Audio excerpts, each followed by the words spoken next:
इस मूवी के स्टार्ट में हम एक लाइटनिंग ऑब्जेक्ट को आसमान से जमीन की तरफ आते हुए देखते हैं, जिसे न्यूयॉर्क का एक छोटा लड़का जोश भी अपने टेलीस्कोप से देख रहा था। और वो बॉल तेजी से उस लड़के के घर में एक फिश बाउल में आकर गिरती है और तेजी से उस सारे पानी को एब्सॉर्ब कर लेती है, जिससे जोश हैरानी से देख रहा था। फिर नेक्स्ट सीन में मूवी में 3 महीने गुजर जाते हैं और हम दोबारा से एक बॉल को तेजी से जमीन की तरफ आते हुए देखते हैं। और ये बॉल पहले वाली बॉल से काफी बड़ी एक फायर बॉल थी, जो लिबर्टी आइलैंड के करीब पानी में क्रैश होती है। और जैसे उसकी आग बुझती है, वो बॉल एक सफेद सूट पहने आदमी के तौर पर नजर आती है। वो आदमी बहुत अजीब तरह से चलते हुए सिटी के अंदर से गुजरता है। सब लोग उसे काफी अजीब नजरों से देख रहे होते हैं। और यही रोड क्रॉस करते हुए वो एक कार से टकरा जाता है, लेकिन उसे कुछ भी नहीं होता। बस वो अपने पाँव अजीब तरह से मोड़ लेता है। और जैसे कार ड्राइवर उसे रेस्क्यू करने के लिए बाहर आती है, तो इतने में ही वो आदमी गायब हो जाता है। इसके बाद वो एक वीरान जगह पर जाकर खड़ा हो जाता है और उसका कान एक गेट की तरह ओपन होता है, जिसमें से एक टाइनी मैन बाहर आता है। वो टाइनी मैन एक रोप की हेल्प से उस आदमी की लेग्स पर आता है और वहाँ पर भी एक छोटा सा गेट होता है, जो वो आदमी वहीं करीब लगे बटन से खोलता है, जहाँ उसे बहुत सी वायर्स डिफेक्टेड मिलती हैं। और वो टाइनी मैन उस लेग की वायर को रिपेयर करना शुरू करता है। और यहाँ लेग को कंट्रोल करने वाला आदमी ब्रेन के पास जाता है। और ये सब कुछ देखकर हमें पता चलता है कि ये कोई आदमी या फिर एलियन नहीं है, बल्कि ये पूरी स्पेसशिप है, जिसको हम टाइनी मैन्स और एलियंस कंट्रोल कर रहे हैं। इस शिप के सारे क्रू मेंबर्स को मूवी में नंबर से इंट्रोड्यूस करवाया गया है, जिसमें क्रू मेंबर नंबर 1 इस शिप का कैप्टन है और क्रू मेंबर नंबर 2 उस कैप्टन का असिस्टेंट है। पर आने वाले टाइम में वो एज कैप्टन ही नजर आएगा। और क्रू मेंबर नंबर 3 यहाँ सिस्टम इंचार्ज है। शिप का कैप्टन इस शिप को कमांड डेक से कंट्रोल करता है, जहाँ पर हर बॉडी पार्ट्स को कंट्रोल करने के लिए वहाँ पर टाइनी एलियंस थे, जो हर चीज हर काम की रिपोर्ट कैप्टन को करती थी। यह रिपोर्ट में कैप्टन को सिस्टम इंजीनियर की तरफ से बताया जा रहा था कि एक्सीडेंट की वजह से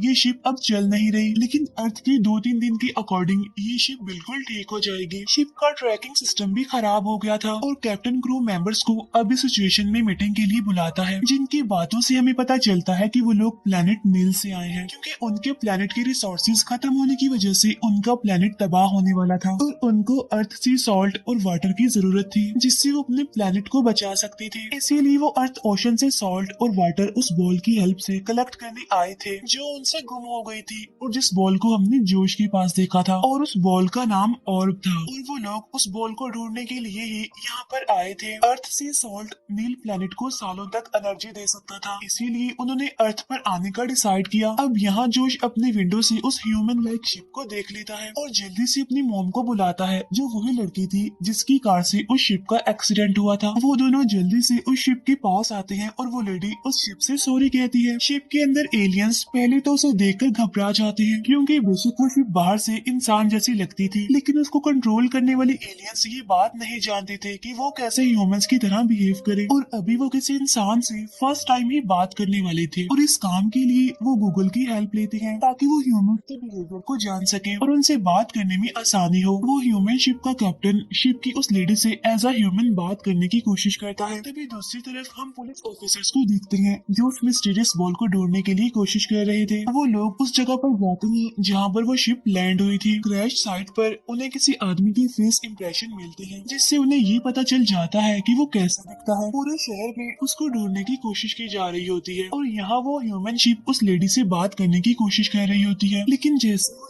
उस लेडी से बात करने की कोशिश करता है तो फ्रिक्वेंसी ज्यादा होने की वजह से आसपास की चीजें टूटने लगती हैं। फिर फ्रिक्वेंसी सेट करने की वजह से वो शिप उस लेडी को कहता है आई एम ओके। फिर वो लेडी जोश को स्कूल भेजकर उस शिप को अपने घर इनवाइट करती है। शिप का कैप्टन उस लेडी से बात करते हुए खुद को डेव नाम से इंट्रोड्यूस करवाता है और ये नाम उन्होंने अभी गूगल से ही सर्च किया था और अब से हम भी शिप को मूवी में डेव कहकर ही बुलाएंगे। डेव की आईज से शिप के क्रू मेंबर्स जोश की एक पिक्चर देखते हैं, जिसमें उन्हें उनकी गुमे हुई बॉल ऑर्ब नजर आती है। यहाँ जोश की मॉम डेव को बताती है कि ये बॉल जोश ने अपने साइंस एग्जीबिशन में दिखाई थी और अब शिप के डेव के अंदर के लोग जोश की लोकेशन को ट्रेस करते हैं और डेव लेडी को एक्सक्यूज करते हुए वहाँ से चला जाता है। डेव की मूवमेंट को यहाँ पर क्रू नंबर 2 कंट्रोल कर रहा था, जिसको इंसानों पर बहुत गुस्सा आता था क्योंकि कोई भी यहाँ पर रूल्स एंड रेगुलेशंस को फॉलो नहीं करता था, क्योंकि यहाँ पर हर कोई रूल्स एंड रेगुलेशंस के खिलाफ ही चल रहा था। और अब उनका चीफ नंबर 2 के गुस्से को देखते हुए क्रू के डॉक्टर को उस पर नजर रखने के लिए कहता है। और जब डेव एक पार्क के सामने से गुजर रहा होता है तो सारे बच्चे उसकी ड्रेसिंग को देखकर उसे आइसक्रीम मैन समझते हैं, इसीलिए डेव अपने कपड़े चेंज करने के लिए एक मॉल में जाता है। और अब ऑब्वियसली उसे कपड़े खरीदने के लिए भी पैसे चाहिए थे, इसीलिए वो अपने हाथ पर लगे स्कैनर की मदद से पैसों को स्कैन करता है और ड्रेसिंग रूम में जाकर अपनी बॉडी से उन पैसों के सेम प्रिंट निकालता है। डेव अब जोश के स्कूल जाता है, जहाँ प्रिंसिपल उसे टीचर समझकर क्लास में भेज देते हैं। डेव जोश को क्लास से बाहर लाकर पूछता है कि उसकी वो बॉल और कहाँ है, तो वो बताता है कि उसकी क्लास के कुछ बुरे लड़कों ने उससे वो बॉल ले ली थी। फिर जोश डेव को उस लड़के के घर ले जाता है, जहाँ उन्हें वो लड़का नहीं मिलता। फिर वो जोश के घर ही वापिस आते हैं। जोश को डेव के साथ टाइम स्पेंड करके काफी अच्छा लगता है। और तभी वहाँ जोश की मॉम आकर डेव को अपने घर डिनर के लिए रोक लेती है। तब डेव का कैप्टन ये बात मान लेता है क्योंकि उसे बाहर अभी खतरा था। यहाँ क्रू मेंबर 4 कैप्टन को बताता है कि जितना ज्यादा टाइम वो इस घर में रुकेगा उतना ही शिप यानी डेव के एक्सपोजर का ज्यादा खतरा है, लेकिन कैप्टन ये बात इग्नोर कर देता है। और अब खाना खाने के बाद वो लोग डेव को अपना घर दिखा रहे होते हैं। डेव को वहाँ पर एक पेंटिंग नजर आती है जिसकी डेव तारीफ करता है। तब वो लेडी बताती है कि ये पेंटिंग इमोशंस और लव को शो करती है। डेव उससे क्वेश्चन करता है कि हमें लव के बारे में कैसे पता चलता है, जिस पर वो कहती है कि जब ऐसा होता है तो हमें खुद ही पता चल जाता है। ये सुनकर डेव पहले तो शॉक होता है और फिर वहाँ से चला जाता है। डेव रात एक रोड पर गुजारने का डिसाइड करता है, जहाँ एक आदमी उसे सर्दी से बचने के लिए शॉल देता है। और डेव का कैप्टन इस बात से काफी इम्प्रेस होता है कि इंसान कितने रहम दिल होते हैं। और यहाँ सब एलियंस को रियलाइज होता है कि ह्यूमंस एलियन से ज्यादा एडवांस्ड है। शिप यहाँ एक रात के लिए रिटायर हो जाती है, यानी डेव सो जाता है। यहाँ शिप में यानी डेव के अंदर डॉक्टर कैप्टन को बताता है कि शिप के अंदर कुछ अबनॉर्मल बिहेवियर सामने आ रहे हैं, जिसके बाद कैप्टन कंट्रोल रूम में जाकर देखते हैं कि क्रू मेंबर नंबर 3 अभी तक काम कर रही है। और वो कैप्टन को बताती है कि उसने एक ऐसी फाइल ढूंढी है जो ह्यूमंस अपनी लाइफ में एक बार जरूर देखते हैं, और ये एक अमेरिकन इमोशनल मूवी थी। कैप्टन और नंबर 3 वो मूवी देखते हैं जिसकी एंड पर वो दोनों रो रहे थे। इसके बाद कैप्टन और नंबर 3 सोने के लिए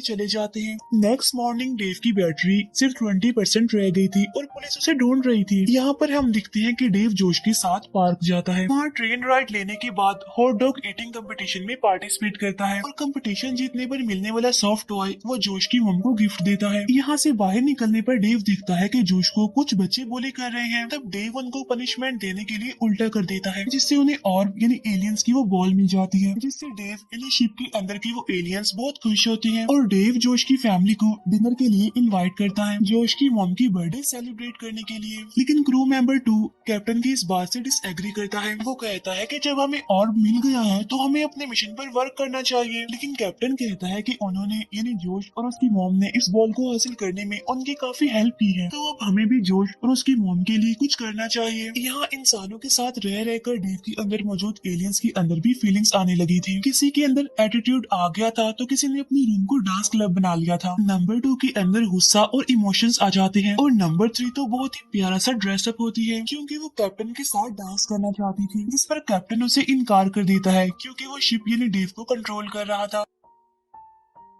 और डेव भी पार्टी में उस लेडी के साथ डांस कर रहा था। और नंबर 3 यहाँ पर हर्ट होकर वहाँ से चली जाती है। यहाँ होटल से डेव को पुलिस अरेस्ट कर लेती है और शिप के अंदर सबके बदले हुए बिहेवियर से नंबर 2 को बहुत गुस्सा आता है और वो शिप आर्मी को अपने साथ मिलाकर अब अपने मिशन पर काम करने के लिए सबको कहता है। और सारी क्रू यहाँ तक कि नंबर 3 भी नंबर 2 के साथ मिल जाती है। इन्वेस्टिगेशन रूम में डेव की ओपन स्पीकर की वजह से ऑफिसर एलियंस की सारी बातें सुन रहे होते हैं। तब उनकी बातों से पुलिस को लगता है कि ये एक एलियन सोल्जर है। फिर वो दोनों पुलिस ऑफिसर्स इन्वेस्टिगेशन रूम से चले जाते हैं। शिप के अंदर अब न्यू लीडर सबको वार्न करता है कि अब यहाँ पर कोई भी अन एलियन बिहेवियर शो नहीं करेगा। और यहीं पर डेव यानी वो शिप अपने हैंड पिस्टल को यूज करते हुए पुलिस स्टेशन की वॉल को तोड़ देता है और यहाँ से बाहर जाने लगता है। पुलिस उसे रोकने के लिए उसे शूट करती है पर कोई भी बुलेट उस पर कोई असर नहीं करती। डेव यानी उस शिप के अंदर एक एलियन अपने न्यू लीडर के गुस्से से बचने के लिए शिप से बाहर जंप कर देता है। डेव की आई से नंबर 2 यानी न्यू लीडर पुलिस स्टेशन में जोश और उसकी मदर को देखता है पर अपने न्यू लीडर के अकॉर्डिंग डेव अपने मिशन को पूरा करने के लिए आगे बढ़ जाता है। नंबर 2 जोश से अब बहुत ज्यादा काम ले रहा था जिसकी वजह से नंबर 3 को मिशन खराब होने की टेंशन हो जाती है, इसीलिए वो जल्दी से अपने असल कैप्टन को छुड़वा लेती है। लेकिन वो दोनों पकड़े जाते हैं और उनको डेव की नोज के जरिए बाहर निकाल दिया जाता है और अब वो टाइनी एलियंस ह्यूमन और डॉग से बचने की कोशिश कर रहे होते हैं। तो वो दोनों लड़ते हुए एक प्लास्टिक बैग देखते हैं और वो उसे as a hot air balloon use करके शिप तक पहुंचने की कोशिश कर रहे होते हैं। लेकिन वो बैग बस के विंड स्क्रीन वाइपर पर स्टक हो जाता है। वो वाइपर एक लॉन्चर का काम करता है और उन दोनों को डेव के शो पर गिराता है और यहाँ पर कैप्टन नंबर 3 से सॉरी कहता है और कहता है कि अगर इस ट्रिप में तुम मेरे साथ ना होती तो शायद ये मिशन इतना आसान ना होता। इसी दौरान अब वो दोनों शिप के अंदर चले जाते हैं। यहाँ डेव यानी वो शिप एक कार को रोकती है ताकि उसकी एनर्जी वेस्ट ना हो और वो उसे लिबर्टी आइलैंड जाने के लिए कहती है। दूसरी तरफ जोश अपनी मॉम से कहता है कि डेव ऐसे बुरे काम नहीं कर सकता और हमें उसके पीछे जाकर उसकी हेल्प करनी चाहिए। यहाँ पुलिस स्टेशन के अंदर पुलिस को वो टाइनी एलियन मिल जाता है जिसने डेव के अंदर से जंप की थी, जिसे देखकर वो डेव का पीछा करने का ऑर्डर देता है। यहाँ लिबर्टी आइलैंड में जाकर न्यू कैप्टन डेव को ऑर्डर देता है कि वो बॉल को यानी ऑर्ब को एक्टिव करके पानी में गिरा दे ताकि वो वहाँ से सी सॉल्ट कलेक्ट कर सके। लेकिन तभी वहाँ पर फर्स्ट कैप्टन आ जाता है और वो डेव को ये करने से रोक देता है और यहाँ शिप के अंदर यानी डेव के अंदर सबको बताया जाता है कि कैप्टन ने दोबारा से कंट्रोल ले लिया है, जिससे सारे क्रू मेंबर्स मान जाते हैं। यहाँ शिप के यानी डेव के गिरने से उसके हाथ से वो ऑर्ब भी गिर जाता है और स्लिप होकर पानी में चला जाता है और अब ओशन से सारा पानी वो बॉल अब्सॉर्ब करने लगती है, जिसे कैप्टन रोकने की काफी कोशिश करता है पर इस काम के लिए उसे काफी एनर्जी की जरूरत थी जो कि उसके पास नहीं थी। अब या तो वो अर्थ को बचा सकते थे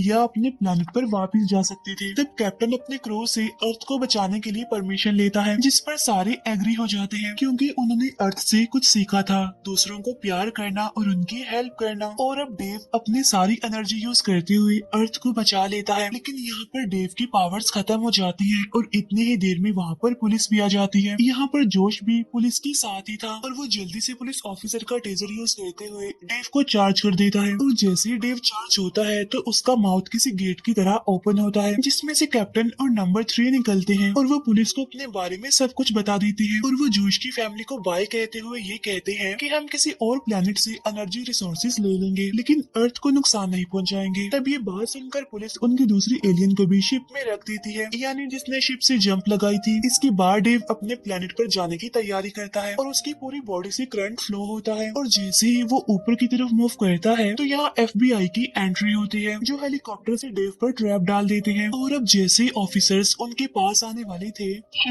शिप के सारे मेंबर शिप के एक डिटैचेबल पार्ट यानी लाइफ बोट में इकट्ठे हो जाते हैं जगह डेव का शू था और अपने रॉकेट को स्टार्ट करते हुए वहाँ से चले जाते हैं और यहाँ सबके सामने शिप और नंबर 2 रह जाते हैं जिससे वो लोग छोड़ गए थे। यहाँ लाइफ बोट में कैप्टन नंबर 3 को प्रपोज करता है और इसी के साथ ही मूवी यहीं पर एंड हो जाती है। Thank you for watching.